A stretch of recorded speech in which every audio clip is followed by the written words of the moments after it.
Hello everyone, welcome back to my channel. Today I'm going to be comparing my life and my experiences living in London versus the United States, and by London I mean the United Kingdom. I was born in Kingston upon the Thames in London, and I lived in London up until I was 11, 12 years old. Then I moved to the United States. I lived in Virginia for about 6 months and I lived with my cousins. And then I moved to New Jersey. And I've been living in New Jersey ever since then. I'm 20 years old now. But yes, I'm British, and yes, I have lived most of my life so far in London. Just to preface, these are my own personal experiences, and it's obviously not a direct, accurate reflection of both places. So let's get into it. First, I'm gonna talk about school. So when I went to school in London, I think from the ages of 5 to 8, me and one other person were the only colored people in class, okay? Everyone else was not colored. I do remember being maybe 5 or 6 years old and going up to a group of girls in my class and asking them, "Can I play with you?" And one of the girls was like, "No, my mom doesn't let me play with black people," and they just ran off. And I literally remember complaining to the lunch lady. I was a little snitch growing up. I was such a snitch. I remember complaining to the lunch lady, who's basically just this lady on duty while we play on the playground. And she went up to the girls and she was like, "Girls, just include Risha." She didn't say anything about racism, whatever. She was like, "Just include Risha, play with her." The girls were like, "No." And they went off. The lunch lady didn't do anything. So that wasn't very fun. That wasn't very great. But I grew up not really with many friends. I maybe had one or two. I think from the ages of 8 to 12, that's when we started getting more colored people in our class. That's when I started noticing racism a little bit less. But I still always felt out of place. When I moved to the United States, I told you I was living in Virginia for the first 6 months. First of all, it was so diverse, and it is so diverse, and I'm so grateful. At least where I was in Virginia and where I am in Jersey now, it's very diverse. And upon my arrival, everyone at school was so friendly, so kind. I have never had more friends in my life. I was so happy. Immediately, there was no weird tension. I most definitely did not feel out of place when I went to school in the United States. Moving on to stuff like uniform, guys, I loved uniforms, and I still will continue to love uniforms. First of all, uniforms are so cute, and second of all, everyone's wearing the same thing. Calls for less comparison, less bullying, less feeling left out, whatever. I love uniforms, but I will say one thing, living in London and having uniforms and just their dress code was very, very, very strict. Over there, you couldn't have nail polish on. Your nails had to be cut to a certain length. You couldn't even have long nails. This is for the school I went to, by the way. You couldn't wear perfume as a girl. No makeup, which is understandable, but no lip gloss is crazy. You really couldn't wear jewelry, and your skirt had to be a certain length. It had to be over your knees, but if it wasn't over your knees, it was only they would literally pull out measuring sticks and rulers at the end of every month, and they would check our skirts. I don't know, they were just way too strict for that. I mean, it was crazy also because if you didn't adhere to their dress code, then there would be real consequences. In school in New Jersey, if you didn't follow the dress code, which the dress code was not that crazy, it was nowhere close, but if you didn't follow the dress code, maybe you'd get some verbal warnings, and then you'd get some slips, and then, it would add up and you'd get detention. But in London, my school there, they would immediately go snitch to your parents. If it happened again, you would have to talk to the headmaster. Oh, another one, you had to keep your hair tied unless it was super short.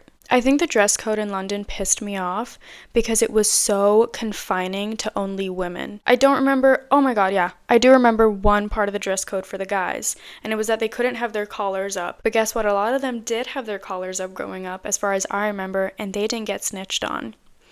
Just saying. Now for the food. Guys, the United Kingdom wins, obviously. One of my core memories was Fish and Chips Friday. We would always have fish and chips every Friday at school, religiously. Or there was this fish and chip store right near my house, and I don't remember. I think they were only open on Fridays. Ugh, it was absolute heaven. It was a ritual. It was so amazing. I think the only time I've had fish and chips here, and it really wasn't even that good, was in IKEA. And it's basically just fried cod with fries. Also, they just really love their potatoes in London. I remember having mashed potatoes every day at school lunch potato wedges, which I will die on this hill. Potato wedges are so much better than fries.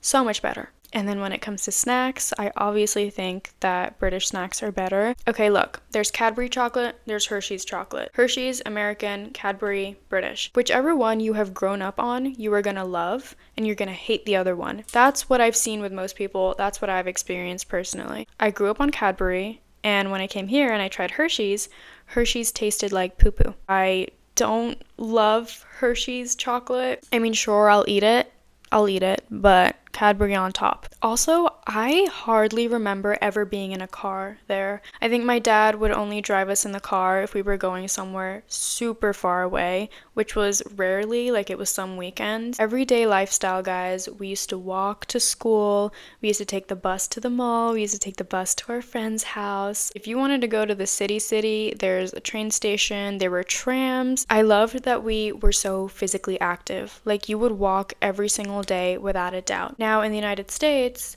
it kind of makes sense that we all use cars. Things aren't at a walkable distance like they were in London. London is small. Everything's at a walkable distance. That's how it's built. Whereas here, you kind of struggle with that. The roads are bigger, landscape bigger. So cars, obviously, everyone has a car. And you know what? Like, I don't hate either option. I like both. I like both ways. They serve their purpose. The weather in London was my favorite. Always rainy, always cloudy, always cold. That's why ever since I moved to the United States, whenever there's a gloomy day, it's the best day of my life. This is also probably why I like fall and winter, because every day is a little bit darker and gloomier and colder. I live for it. And then sunny days, no. I'm being so honest here. When it's sunny outside, my blinds are closed. Here in college, the blinds don't work that well, so I literally have, like, I don't know how to explain it, like a bed sheet kind of thing over my window. I can just show you guys. I mean,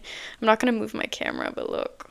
My parents do watch all my videos, and my dad called me the other day and he was like, no cursing please, so can't curse anymore. I've literally had to repeat a few sentences just now because I cursed in them, and you know what, I like it. I don't like hearing myself curse on camera either, so I like that he caught that and told me. One thing about London though, and I don't know if it was because of the weather or it was probably because of the air was very dry there. Ever since I was a baby up until I was 12 years old, I had eczema, and eczema is painful, especially the way that I had eczema, itching my arms, bleeding, being embarrassed of how my skin looked, and just always covering up. And also, I always had a cold year round. It would just never go away. I had gotten used to just always having a cold. It was so weird. Maybe it was an allergic reaction of some type now that I think about it. But as soon as I moved to the United States, no more eczema. Like, ever. If I ever have a runny nose or anything, it's because I genuinely have a cold, and it will go away within 5 to 7 days. Lastly, family and friend life. For me personally, I had a lot of family friends because my parents just had so many friends around. I loved it. I mean, friendships are just different when you're that little of a kid. And to have so many of them and them to be family friends was just glorious. Since I moved to the United States, I hardly have family friends, like, at all. Everyone just seems to be more cooped up in their homes. But I definitely have had better experiences with school friends, college friends. I love both places for their own reasons. I'm so grateful that I even get to experience life in the United Kingdom and the United States. Like, that is such a privilege, and I genuinely acknowledge that. I'm so grateful. I'm so blessed. That is all for today's video. I hope that you guys enjoyed. If you have any other video ideas for me, please let me know in the comments below, and I will see you in the next one.